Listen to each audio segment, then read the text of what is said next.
What is up, everybody? It's me, Adam. We're going to talk about vinyl today, and we're going to try to get through both S and T, which means I got a bunch of stuff. So let's get started. This is medium quality.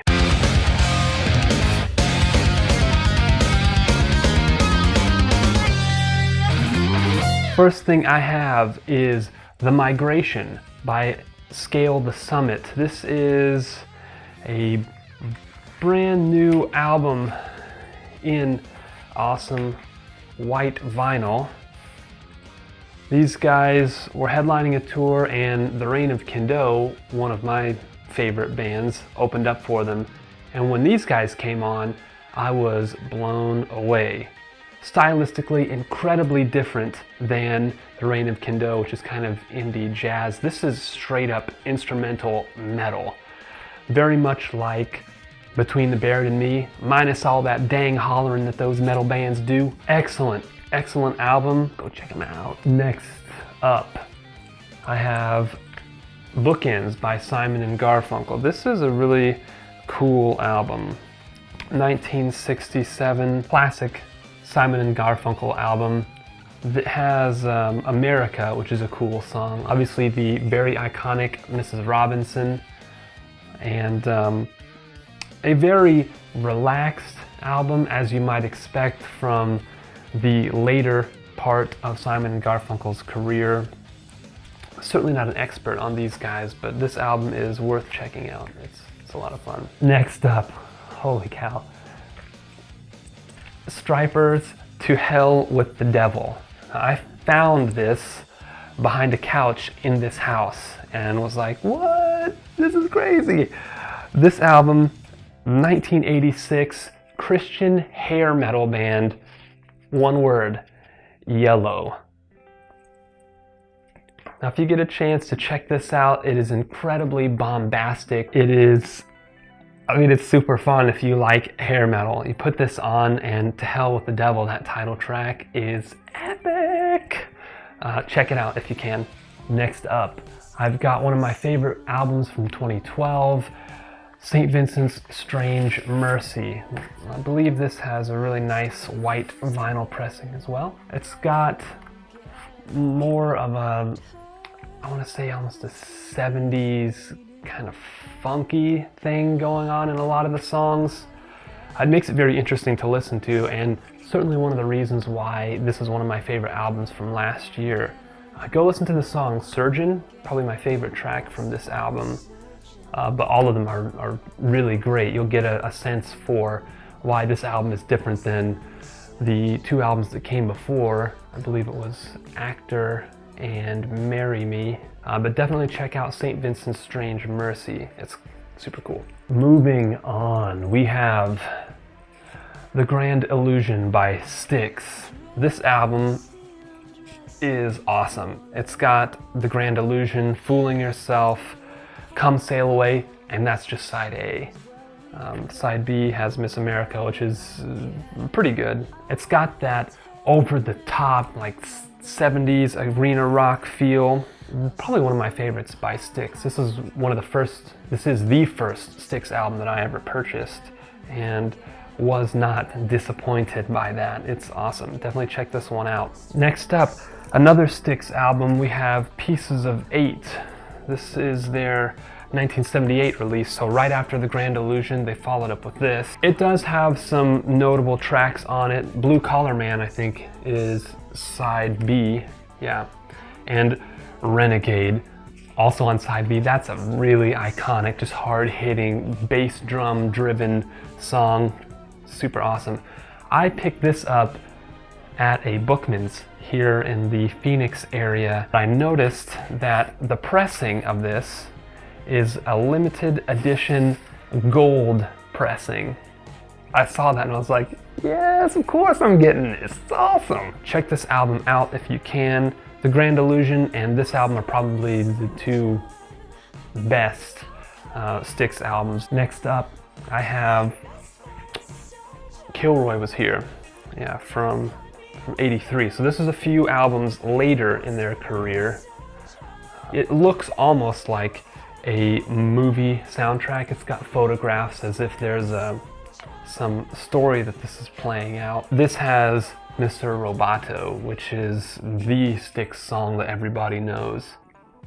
Next up, we have Breakfast in America by Supertramp.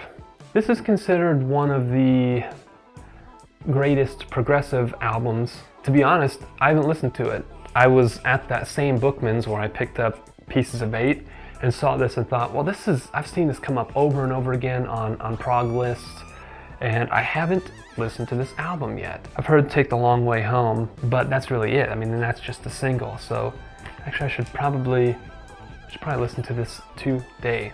I'm gonna do that and set that aside. Finally, we are making our way into the T's. I have an album, an EP by There. This is something that I picked up on Record Store Day this year. This was the one vinyl that I was looking for, this special pressing of this EP in a really nice Seafoam Green. This band, when I did a little bit of research, was supposedly kind of a mathy, old school emo supergroup almost. And so I thought, I'm gonna pick this up for sure.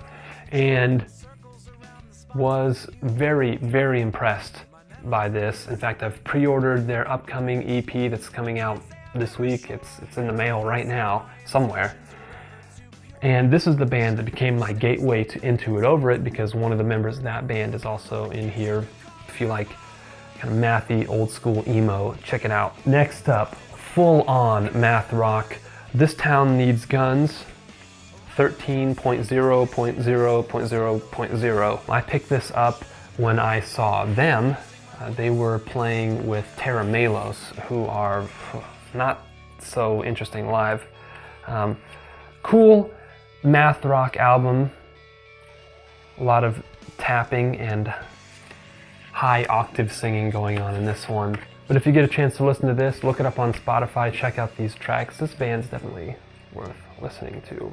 Next up, I have this fantastic release by the band Thrice, one of my favorite bands. This is their album from 2006, Vheissu. 2005. Sorry. I remember I first picked this album up on CD the day it came out. I was working at one of those janky kiosks in a mall right outside of Sam Goody, and was friends with the people who were working there. So as soon as they raised the gates up, I went in and grabbed my copy of Vheissu and was super impressed. I've been a Thrice fan for a very long time, and this is the start of their departure from hardcore music with all the hollering and yelling and stuff. That's still present, but there's a lot of instrumental experimentation going on here. You can see them starting to mature as musicians, and this album, double LP, is fantastic. Obviously this is a recent repressing that I picked up, but this album, if you enjoy heavy music that's still kind of experimental, check this album out, and then move on to the Alchemy Index EPs, which are also really great and almost impossible to find on vinyl, which makes me very sad. Next up, I was smart enough to pre-order the limited edition of Thrice's very last album, Major Minor. Really cool packaging here. This is one of the prizes of my collection because of its limited edition, and also because of the fact that it is white vinyl, or clear vinyl, excuse me, with blue speckle. I wish that I would have had Beggars on vinyl. That's probably my favorite Thrice album ever.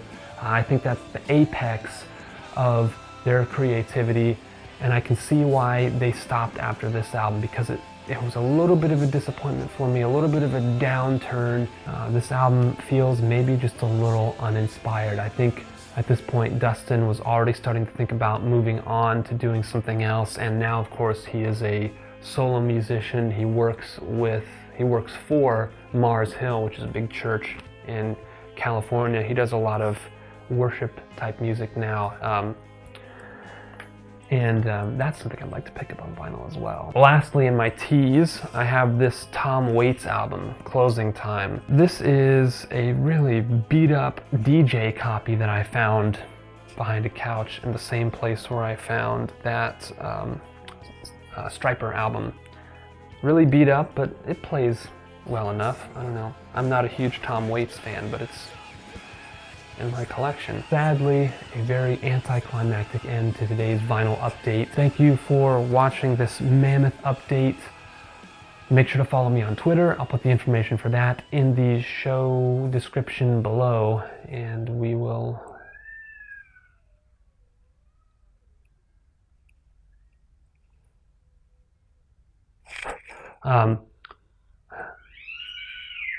the heck is that?